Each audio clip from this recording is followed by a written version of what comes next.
ഈശ്വരനെ ഓർക്കുക എന്നാൽ സ്നേഹത്തിൻ്റെ കൈമാറ്റം സാധ്യമാക്കുന്ന ഒരു സൂക്ഷ്മ ബന്ധം സ്ഥാപിക്കുക എന്നതാണ്.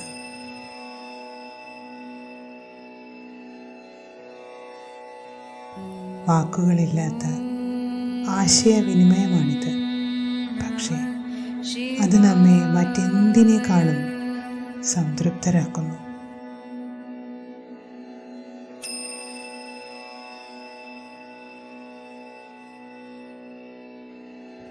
കേവലം ശുദ്ധമായ ഹൃദയവും ശാന്തമായ മനസ്സുമാണ് അതിനാവശ്യം. എൻ്റെ പരിശുദ്ധമായ ഹൃദയത്തിലേക്കാണ് ഈശ്വരൻ്റെ സ്നേഹം ഒഴുകുകയും ആത്മാവിനെ പോഷിപ്പിക്കുകയും ചെയ്യുന്നത്.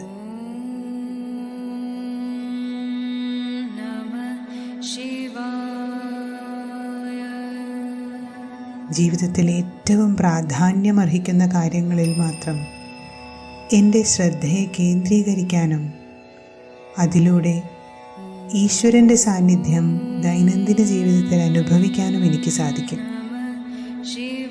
ഞാൻ ഈശ്വര സ്മരണയിൽ മുഴുകുമ്പോൾ എത്ര ശക്തമായ കൊടുങ്കാറ്റുകൾക്ക് പോലും എൻ്റെ ആന്തരിക സങ്കേതത്തെ ശല്യപ്പെടുത്താൻ സാധിക്കുകയേയില്ല. കാരണം ഈശ്വരന് എൻ്റെ എല്ലാമാകാനും മറ്റെല്ലാ ആശ്രയങ്ങളിൽ നിന്നും എന്നെ മുക്തമാക്കാനും സാധിക്കും.